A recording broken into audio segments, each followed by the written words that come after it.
Good afternoon. It's a pleasure to be here. My name is Bruce Lincoln. I'm going to serve this afternoon as sort of the MC facilitator. My particular area of expertise is in the digital divide and serial technology entrepreneurship. So, what we have is a unique mix of experts in this area of communications finance, and we'll talk about the past and future of media and IT investments. What I'd like to do now is hand it off to my co-moderator, Hal Vogel, and he'll set the stage for our moderated discussion. Hal. Okay, thank you, Bruce. Overhanging everything is AI, and I hope we'll get to that later on in the discussion. I don't want to have that as a distraction. There are many different aspects to entertainment media that repeat over and over again. And first, I want to thank Ellie for sponsoring this. We go back over 40 years. I hate to say the number, but I've known him at least 41 years. What is overhanging the financial aspect is debt. Debt kills countries, and it doesn't matter what side you're on. It's Japan earlier this week. It is the U.S., it is Europe, Asia, Iran, China, and almost every developed country. Now, there are a couple of basic principles that you will see. We've seen this movie before in a different aspect, but debt kills companies as well. It eats the companies. Let's go back to the AT&T Time Warner acquisition in 2016, 17, 18. AT&T rolled up about $130 billion of debt. Culturally, it was not a good mix. We know that. The debt kind of wore them out. Go to Comcast. They can't bid in the current situation because they have actually about $100 billion in debt. We go to the current Paramount Netflix story, and what you have is, give or take, a few $1 billion, but the Netflix bid for Warner is around $78 billion. The Paramount bid is around $108 billion. Let's round it up for easy arithmetic to $100 billion. Now, I'm a bear on the 10-year Treasury. The 10-year Treasury is the main bond around the world. And when the Netflix and Warner deal was announced back in September, October, the yield on the 10-year was around 396 or 4. In the last week or so, the 10-year has popped as of yesterday to 430. And as of about 15 minutes ago, as I checked, it was 424, 425. My opinion, because of the debt conditions around the world, for countries and companies, the 10-year Treasury yield will exceed 4.5% and will ultimately be 5%. Now, let's round around $100 billion just to make the arithmetic simple. If the debt level, the yield goes to 5%, 1% of $100 billion is $1 billion. Even if you chop it in half, it's $500 million. Now, all of these companies that are bidding for Warner are going to have to raise a considerable amount of debt.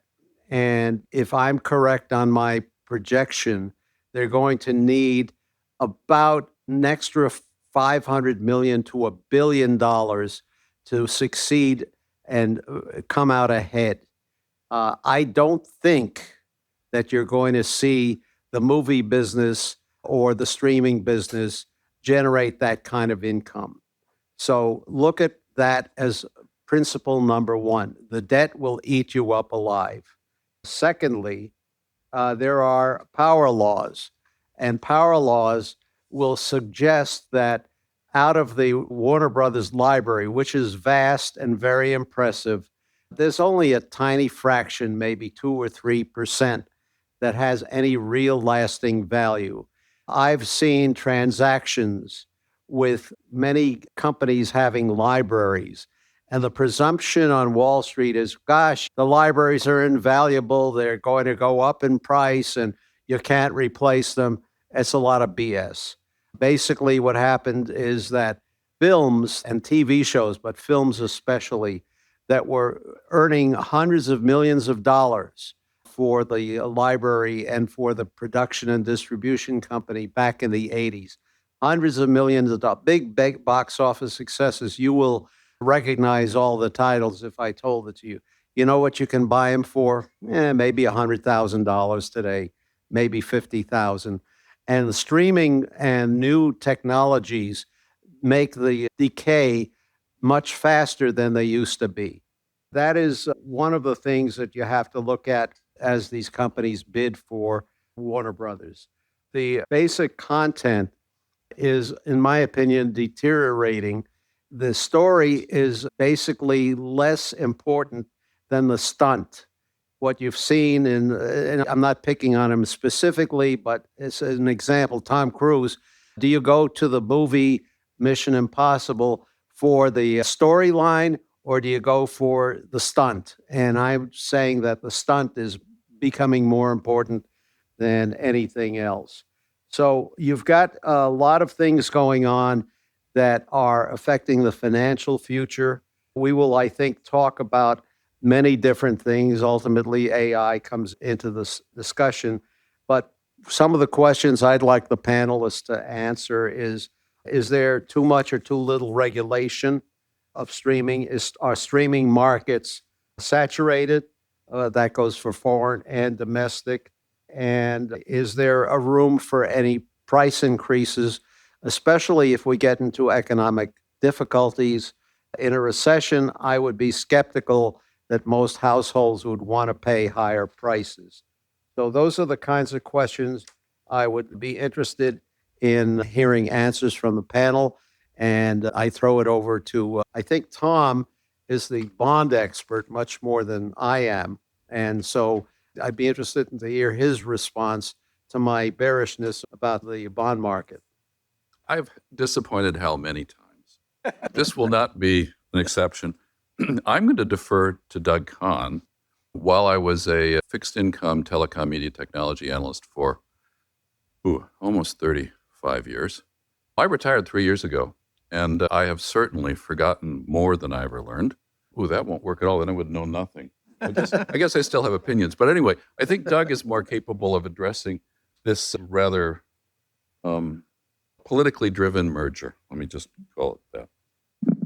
So, Hal, the question is whether or not the company will be able to pay its debt back. Is that really where? Well, yeah, or can they make, you will eventually hear from whoever's the winner. And my point is that whoever wins this contest for Warner Brothers will be the loser.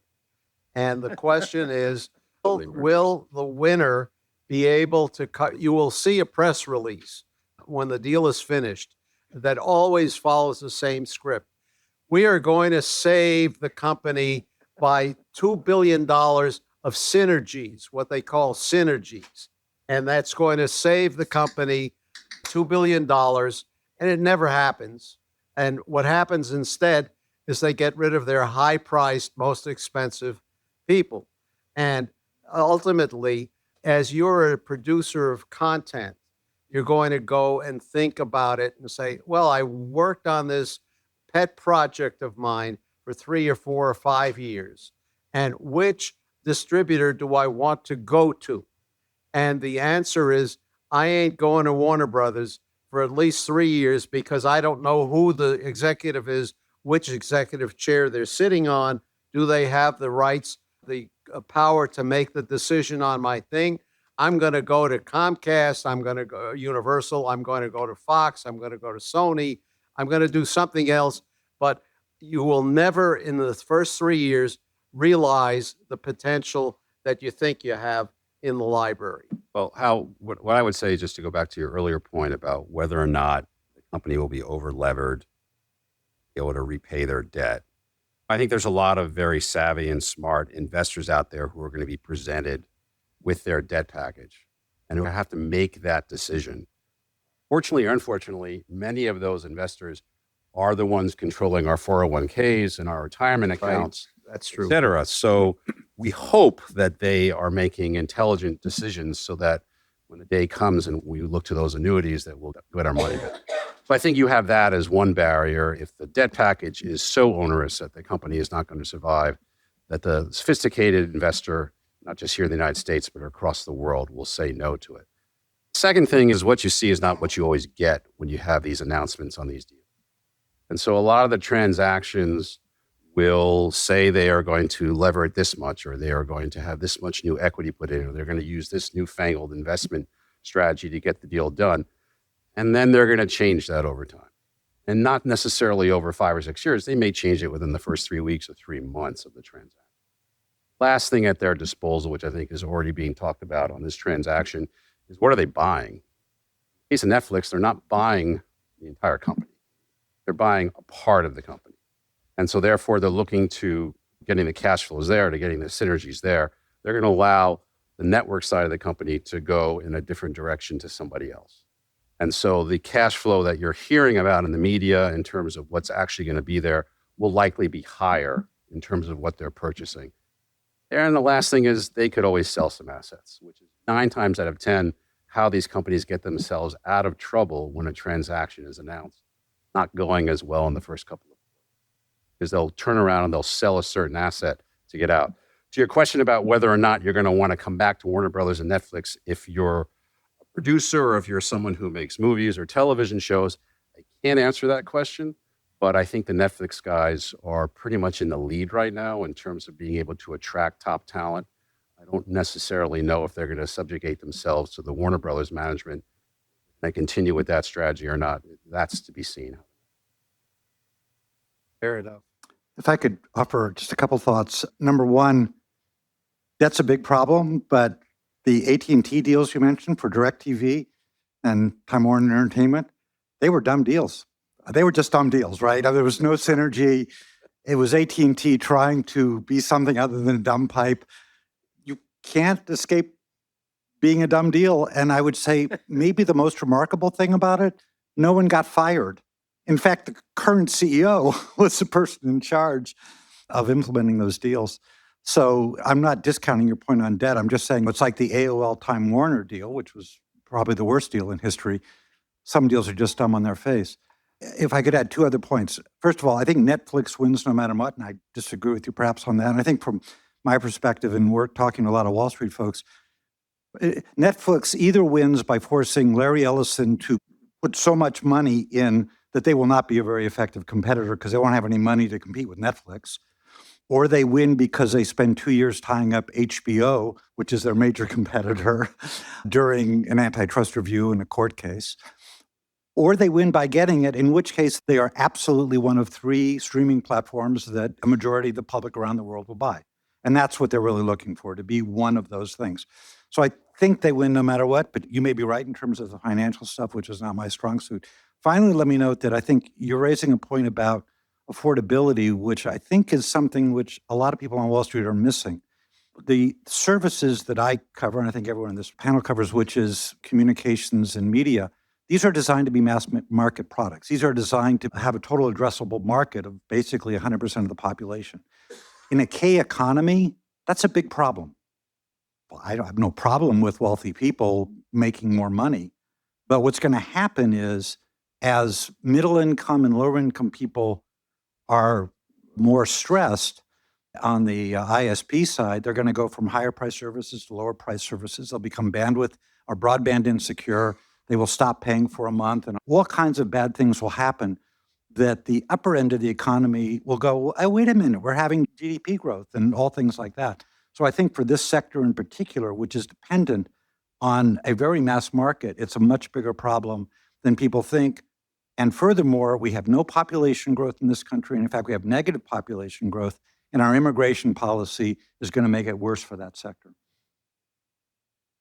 My take on the whole structure right now, deal making in this area, is that all 3 participating companies, Warner, Paramount, and Netflix, are all damaged goods. They have damaged themselves with it, and it will take a long time for them to recover the investment confidence that they previously enjoyed. In my personal opinion, Warner Brothers should have been a long time ago the acquirer of Netflix, not the other way around. I'm sure they wish they had.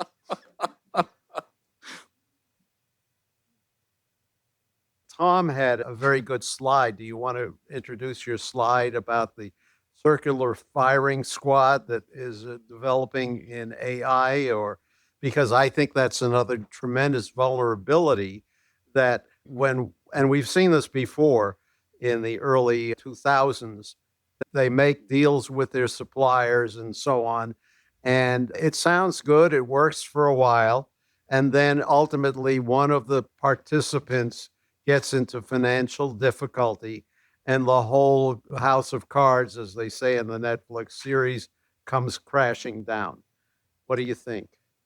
I'm going to be 2 for 2. I'm going to disappoint you again. I actually saw a pattern develop with the earlier panels, which was, when the heck did you first meet Ellie? I kind of like that pattern because I kind of like how I first met Ellie. A room not unlike this, my first week of business school. Felt rather ill at ease.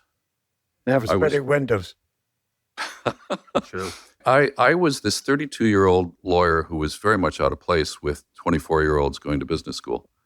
I'd worked at the Interstate Commerce Commission. Nobody knew what that was except Ellie. So after class, Ellie said, could you come to my office? And I thought, I've done something wrong. It's my first week. So I sat down in his office and he grilled me about regulatory capture. He wanted to know about regulatory capture at the Interstate Commerce Commission, and I did not know what he was talking about. Didn't make much sense to me. The people I knew I'd worked with, very decent career bureaucrats trying to do a decent job with trucking and railroad deregulation. But I felt okay talking to Ellie because he was very interested in hearing what I had to say. He started talking about telecom and CITI.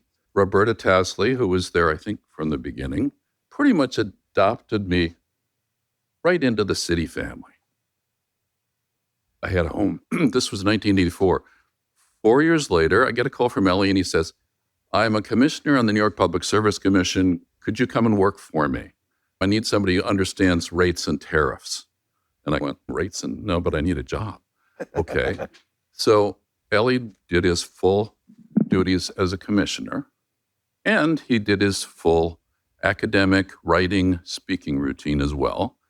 I prepped some of those speeches and got a postgraduate degree in telecom for sure.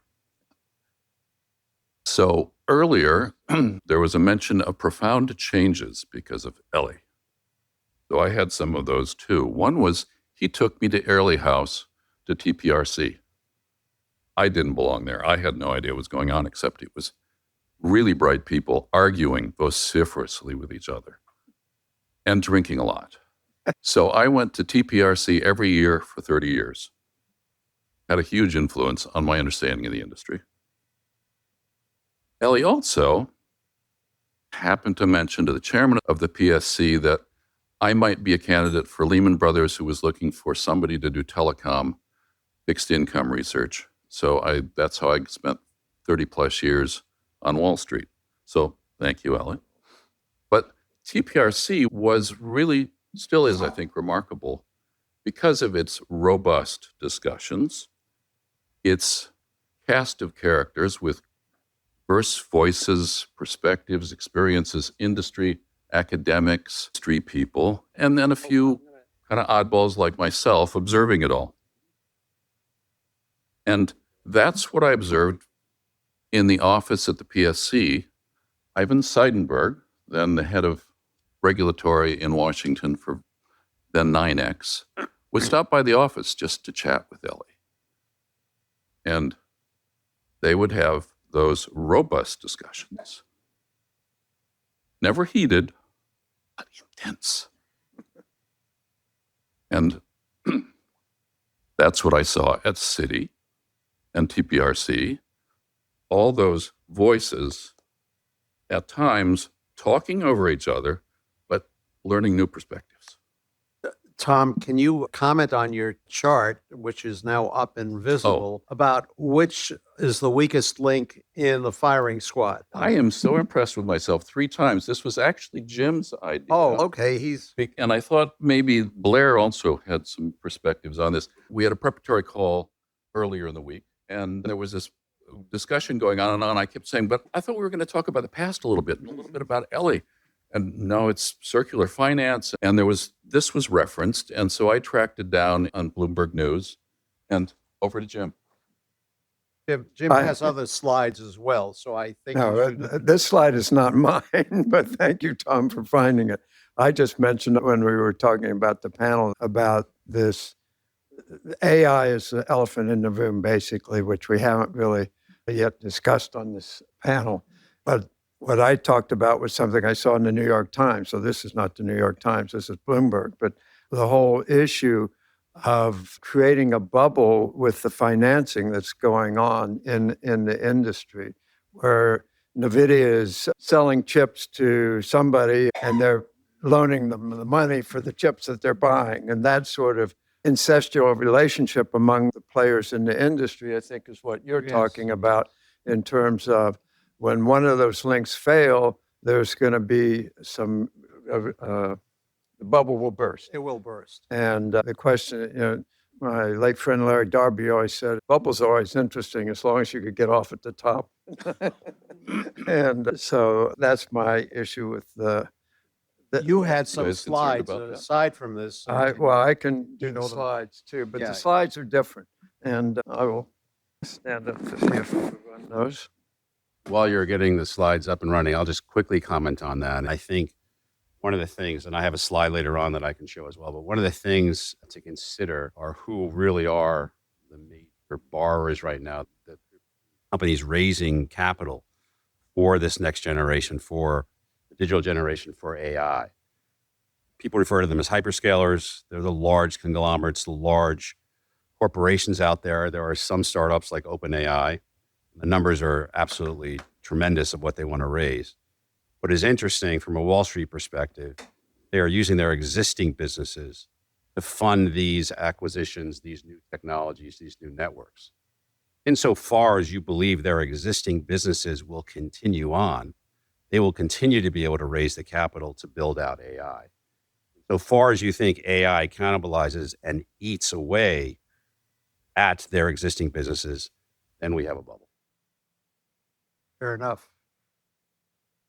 Okay, You wanna so go? this is a change of pace, so I apologize. And I'm not a financial guy anyway. What I took to be talking about the next generation of digital networks, what can we learn from yesterday? And I think there's some very real lessons to be learned. Many of you already know these, so I'm going to slide through quickly some of the first slides. There was always a big promise of the internet, and we had promises and failures, and certainly the growth of the internet had many benefits, but it also had some detriments, which are now coming to the fore. The internet gave us a lot of concentration of data and information. It turned out it exacerbated inequalities, and I'll demonstrate that later. And I think that overall, unless there's some more control and governance along the lines in the sector, that it's going to be a big threat to democracy. And so I'll try and say there's lessons. And I was also given 3 minutes to do all of this, so that's why thank you. So the Telecom Act had this Section 230, which essentially left the internet platforms no reason to curate their content, no liability for content. And that really gave birth to the internet and its growth. But at the same time, there was no effort to enforce any antitrust laws, no real enforcement of antitrust, created monopolies and large concentrated platforms. And what Jonathan Liebenauer and I are working on is a book that looks at the exacerbation of the inequalities as a result of this. And this is one example of what we found, and this is preliminary, so don't quote me until it gets out. But this is the total net worth of the Fortune 500 who are U.S. citizens involved in high tech. And if you notice, this graph moves along, and there's an increase, And all of the increase is really just parallel to the increase in the wealth from the tech sector. There's another graph that shows the share of the same information, same data, but the tech percentage of wealth in the US is on the order of 62%, 65%, somewhere in that region. So what does this mean? These internet platforms have deep pockets. Their founders and funders created a lot of wealth for themselves, and now they've used these platforms for cause. So what we worry about and have been worrying about in this sector is they bias in the algorithms, and they're opaque. We don't see what's going on. They can have targeted messages, as we saw with Cambridge Analytica. They can be very deleterious in that sense, but they're different from, say, the pharmaceuticals or other monopolies, where they now have this giant megaphone, and not only a megaphone, but algorithms bias what the viewers see. So policy lessons, I think, for AI and crypto, both of these, are we really need a more vigorous antitrust, tighter regulations, control of money and politics, and ID AI, so that when you're having AI. And that's it for my 3 minutes. Can I just say, I disagree with the no incentive to curate. The incentive was to create a platform for advertising. And in the mid-2000s, Yahoo and others got rid of a lot of Nazi stuff and other things that were going on. And there was controversy about it, but they were given the right to create a platform where, mass market products who didn't want their products next to Nazi propaganda, they were allowed to curate. And that has come under attack. And indeed, the current antitrust department recently approved a merger involving two advertising companies and imposed a Trump transaction tax, which was these companies are now required to advise their customers to advertise on certain platforms, including X. So it's almost the opposite, I think. And by the way, I should also note that as to AI, as Justice Gorsuch said in a hearing, in an argument, AI will not be covered by Section 230. So that certainly was an important thing in that era, but I don't know that it'll be as important going forward. Is streaming reached its maximum tangible market, do you think, here and around the world, or is there room to grow? I'd like everyone on the panel to maybe suggest their views on this. No, I don't think so. I think linear television is a melting ice cube, whether it's 2 years or 5 years, I don't know. But eventually the multi-channel video providers are going to say to the broadcasters and the cable networks, we'll treat you just like Netflix. We'll carry you, but we're not going to collect money for you. We'll create a bunch of different bundles, including skinny bundles, particularly related to sports. But fundamentally, the broadcasters are going to have to figure out a different business model than retransmission consent. Well, we've seen that the move away from at least news on broadcast and cable networks is actually declining quite significantly. And the people that see their news from streaming services has increased. And it's really a negative, almost a perfect negative correlation between those two. Yep. So that leads then to silos that you have to worry about. We already have them in the internet. Now you can amplify that with AI. I think that's where it becomes very problematic. Yeah, I see the streaming services, I guess, to Blair's point, broadcast television, cable television, declining market share, streaming increasing market share. And I think also this only accelerates as the younger generation gets more buying power and gets more authoritative power, either in business or in government. And I think that we're going to go to a model where it is entirely a la carte how you get your entertainment and how you get your... In fact, I see it in my daughters already. No cable subscriptions in their apartments. Don't know what broadcast television is. And the sources they get their news from, I've never heard of. And what quality is that? Are there new services? Of course, it's disappointing.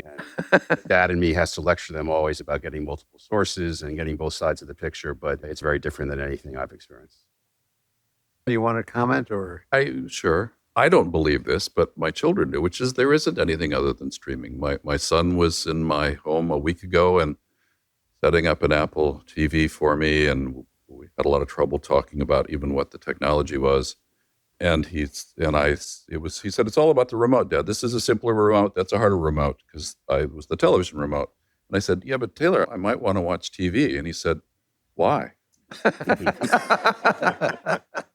And there isn't a good answer for that if you're less than 73 years old, or I don't know where the cutoff Well, there is one answer, and it's sports. That's it. That's the only answer. But that's changing pretty fast. I couldn't watch the college football playoff. I couldn't watch that. That's right.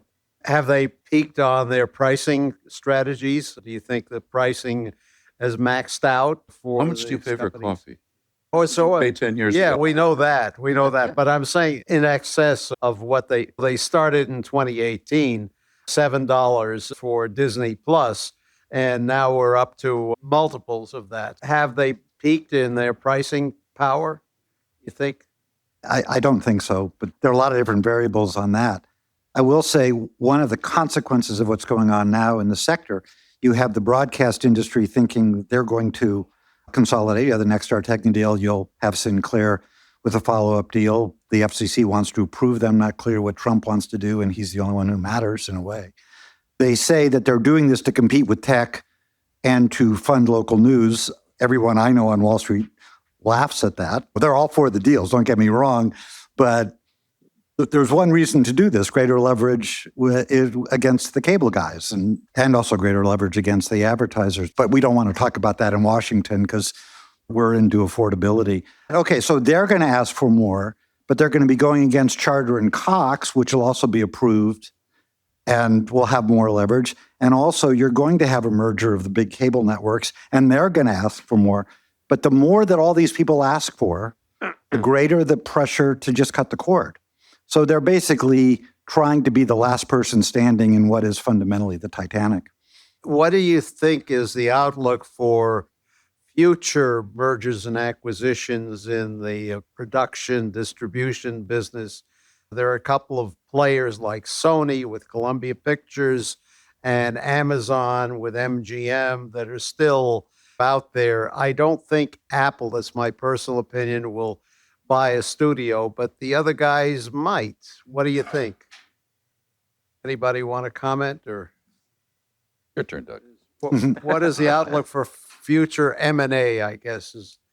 So, Bankers and lawyers would be very interested in hearing about that. I think from the Wall Street perspective, going on in broadcast and media and cable and even programming is somewhat isolated. I think the Warner Brothers, Netflix, Paramount situation fixated general populace on what's going on in content, but it's really just a small portion where finance is right now, where Wall Street is focused. If there are opportunities for mergers, for acquisitions, or for prolonging certain industries, I think it happen. The true focus right now is on AI and technology. I don't know if we have, there's a slide that I put in there. I don't know if we can call up one of my slides, if the fellows have that or not, but it would be the third slide. And it'll just show you where the focus is for the financial markets. In any event, investments in AI and technology dwarf what's going on in media and cable right now and in broadcasting. And so technology investments, both through venture capital, through equity, and through public debt and private debt, are multiple factors of what's going on in telecommunications. So to go to the question of how does AI affect these sectors and these industries, which I know Hal wanted to go there, it already has subsumed what's going on in the financial markets to the point where we're just not seeing a lot of interest, focus on what's going on. But there will be more consolidation on the broadcast side, probably on the cable side, certainly on the cable channel side. Whether it matters or not, that's a different question. And eventually they'll be on the AI side. I do think James's slide about no antitrust, not exactly accurate there during that period of time, but there certainly wasn't any blocking of internet-related deals. And I think there is a view among the certain folks who were prominent in the last administration in antitrust, Tim Wu, Alina Khan, and Cantor, that the kind of original sin of the era was to allow Facebook to buy Instagram. There's part of me that's sympathetic to that. I also deeply believe that if they had tried to block it, no court would have, everyone would have thrown it out. I think Instagram had, 19 employees at the time? But it's an interesting question. And Professor Conn of Columbia wrote her seminal article in 2017, basically pointing out that we needed a new approach to antitrust because the assets that matter were fundamentally different. I might note that when my son, who went to college with her, sent me the article, I told him that it was a really smart article. I had some problems with it, but it was really brilliant, and it was really a shame that Trump had won because she could have had a great career at the Justice Department, and instead we'll probably never hear of her again, which is really amusing since Wall Street's been paying me for 25 years to make predictions. I think you're going to hear from Lena Conn again. When administrations change, if Trump doesn't go for the third term or take over for the third term, I think she has a lot of traction. I completely agree. I understand that the last administration was much better on antitrust, and the only antitrust that the first Trump administration did was not for antitrust purposes, but for revenge purposes. To block the AT&T Time Warner Entertainment deal, which AT&T shareholders wish they had succeeded at. But We want to go to some questions. Bruce will lead that part of the discussion, but we have one slide left to discuss. Yeah, I'll just quickly show, just in the slide before we go to the Q&A, what this slide is showing is the scale of investments that have occurred from the companies in both of these three sectors, telecom, media, and telecommunications. There's three things to take away from this. One, technology expenditures investments dwarfs that of media and telecom. Media and telecom also have been fairly stable. I mean, the sizes are enormous. $100 billion is nothing to sneeze at, but they've been fairly stable. The last thing is the top line, which shows technology. You can see the spike there during COVID. And what happened during COVID, which was very interesting, was a rise in venture capital, a rise in SPAC financing, innovative forms of financing coming in. Some people refer to as the pandemic pivot. The issue being whether or not technology was going to get us out of the pandemic or put us in different directions that we didn't imagine because of the pandemic. That subsided. You saw we dropped down in 2023 to more levels that we had pre-pandemic. And then you see the rise again. And the rise is entirely due to AI. And that is expected to go up even more next year. And just to throw some of the numbers at you, says that this year alone, expenditures related to AI on a global scale will be $2.5 trillion.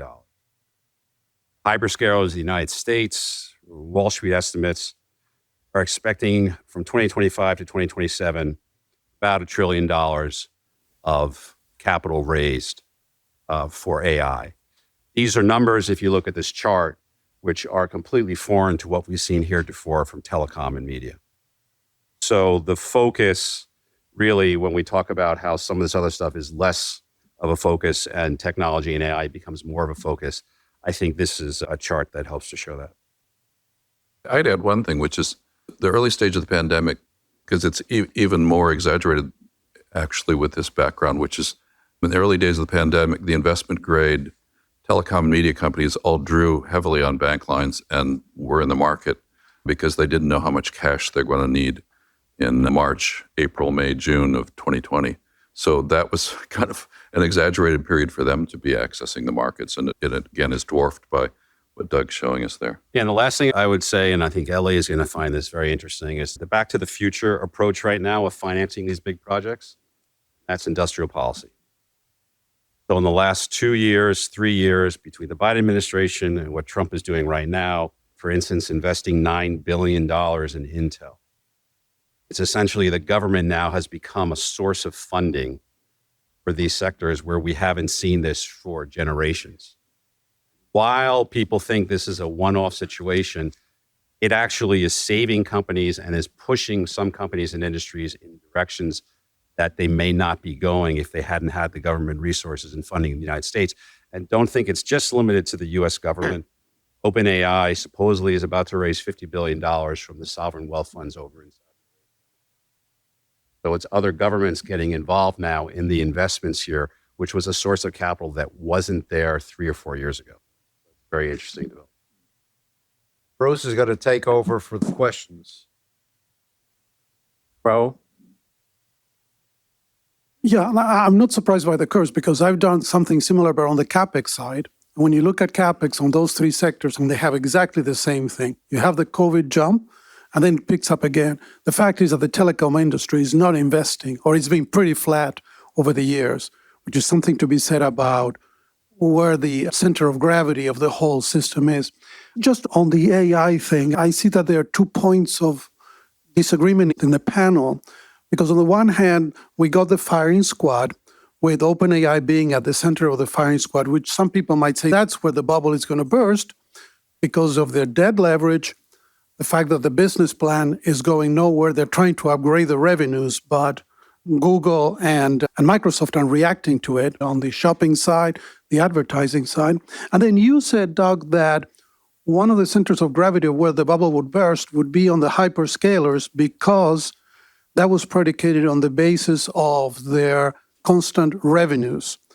And that's what I wanted to get an understanding, because there's a divergence on that point of view. Where is the bubble going to burst? Because on the other hand, the hyperscalers have a business that has been growing over the past 10 years. They have a pretty strong installed base. 30 to 40% of US corporations are buying cloud services. That has to do with ERP and things like that. Nothing to be done with cloud. So why do you think that is one of the weak points of the whole ecosystem? I'm not going to take one who says that I came with this research, but the Wall Street research is suggesting that $1 trillion I mentioned over a 3-year period that the hyperscalers will be raising in order to invest in AI exclusively. And by investing, it means data centers and software and storage facilities. I'm not counting Elon Musk and Jeff Bezos putting these things in the sky with the satellite data centers. Just terrestrial right now. Their leverage will only go up to about 1 times. They can do this. They can raise $1 trillion. So they're gonna do this as long as the capital flows on a global scale. We don't have a recession, et cetera. What happens at that point is once they're levered at that point, if their current business starts to dwindle for some reason, their leverage will spike. They'll be out of the game. If their current business sustains that and they can start getting the revenues from AI on top of that, they've won their current round. But isn't that the real question, is where are they going to get the revenues? I mean, you look at OpenAI and they have some revenues. It's not quite counting eyeballs in 1999, but it's still, you get GPT for nothing if you want it, and you pay $20 a month and you get the same thing. So where are you going to get the revenues from? So I think the equity markets are pricing it based on it's a done deal. They're going to succeed. That's hopefully the strengths of the credit markets. Be able to come in and to say, we need to see the cash flows. So the credit markets tend to give a little bit longer tail than 1 year, but not much more. So we're talking about a 3-year plan here. At the end of the second year, if we're not seeing a decent revenue jump, a decent profitability jump, from what is going to be new revenues from AI. And then you're going to start seeing softness in the credit markets and some revaluations. You could see some ugly situations happen pretty quickly. Sorry, a quick question. I'll avoid the asset management discussion on the securities, but I just wanted to connect 2 ideas in terms of Section 230. You think AI could be used as a content curator and help prevent some of the content issues? Because just as Google tags, and if I do a media buy, it's tracked very well. So thinking of it as a dynamic Google lens, can you see a future where AI itself can be used as a brake or a mechanism on 230? I don't see it as a break. I think what Justice Gorsuch was saying was Section 230 was fundamentally, it's a bulletin board. The person who creates the bulletin board is not responsible for what people put on there. You can organize the bulletin board, you're still not liable. But if you are then essentially editing the bulletin board, which is what AI does, you're now creating the content and the liability shield goes away. Oh, it absolutely could be a tool, but you then lose the liability shield. 100%. And then Related to Aya's question, The discussion I heard throughout the day, really, as a single thing in terms of revenue, it seems often that they really, in the earlier markets for Facebook and Google was clear very quickly. There was a two-sided market between advertisers and consumers. That model was well established. That in AI, we seem to talk about that as if it's one thing, but we really do have the ChatGPT for cheating on your homework assignment market, and we have the firing software engineer market, which are quite different markets. And they have different dynamics, different tolerance for pricing and all of that. So I wonder if, from your perspective, a more differentiated, should we just treat this all because it runs on the same GPUs, we should just all treat it as the same thing? Or does it really make sense to treat this as at least two? And I could argue for Google, it's actually more protective market, as in they want to protect their search market, but it's really just a market protection against new entrants, one, because they don't want to lose the advertising revenue that they have on search in that. And we see that now with OpenAI doing advertising on their ChatGPT, on their free plan on that. So they see certainly inklings of that. So do you see a single AI market, or do you see two or maybe even three or four different AI markets? I see a major deterioration in the AI overall story. The deterioration is towards specific categories, large language models that apply only in restricted form. So the AI is breaking up in that sense. AI is also deteriorating, in my opinion, and I don't consider myself an expert, but it is becoming less diverse. But when AI has finally learned and trained on all of the books and the texts that we have now, it's still not connected to the physical world. It is not able to adjust easily to new events. And it is basically getting less diverse rather than more. And so the diversity shrinkage is not going to, I think, be beneficial overall.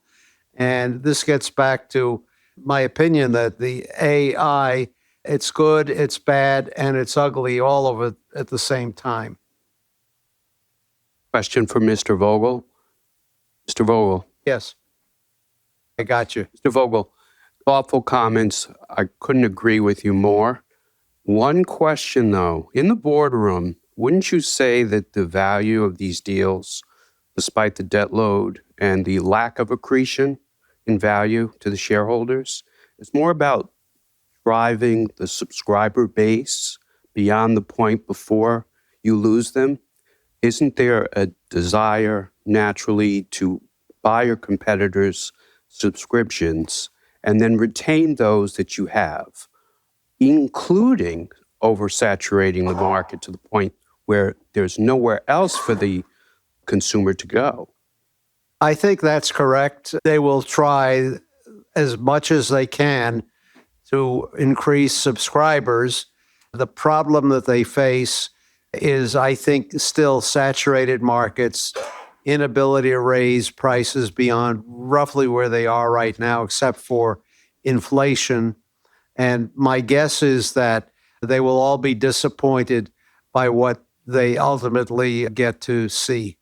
So with regard to this enormous increase in the investment in the technology sector, the narrative on Wall Street today is somehow AI is changing the fundamental dynamics between the hardware sector and the software sector.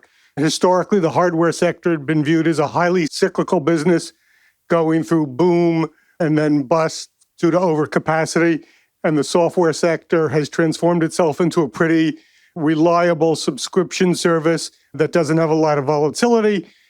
But today, people are arguing, particularly the CEOs of, let's say, NVIDIA and Micron, that somehow AI is changing, that hardware is going to become the dominant innovator in the industry, and that AI is going to eat the software industry, particularly the horizontal companies like Salesforce or ServiceNow, et cetera. I wonder what the panel thinks about whether or not these fundamental dynamics are actually market dynamics are going to be changed by AI. And I would say clearly now you're seeing that play out. It's hard to think in history when we've seen one company like NVIDIA dominate an industry of this size and growing this fast. There could be examples. I'm not going to say there aren't, but it's been pretty remarkable how much at the nexus the company is. AI is a voracious user of not only processing but storage. Therefore, the infrastructure doesn't look like is going to be available, meet all the requirements of all the AI plans out there for many, many years. And of course, you've got the whole energy issue of where that now has to be dealt with as well. So the energy infrastructure has to be built out in order to allow for the build out of the data centers for AI to be resident there. So in that case, you do have an argument to make that the technology now has become as important, if not more important, than where we're going with the software and with the computation power. How sustainable is that? That's Tom, exactly go the ahead. point, yeah. So, pretty recent one. Apple in 2007, that was a hardware dynamic, and that played very importantly for a while. But if you look at Apple today, its larger revenue source is from services. So NVIDIA is God right now, and everybody's in awe of it. But is that going to last? And I'm afraid I'm just always been a little bit of a skeptic, hopefully not a cynic. But the more it's talked up, the more I kind of go, no, wait a minute. Unfortunately, we're over time. If there are any questions we didn't get to, why don't we have them offline during the coffee break? And let's have a hand for the panel. Thank you very much.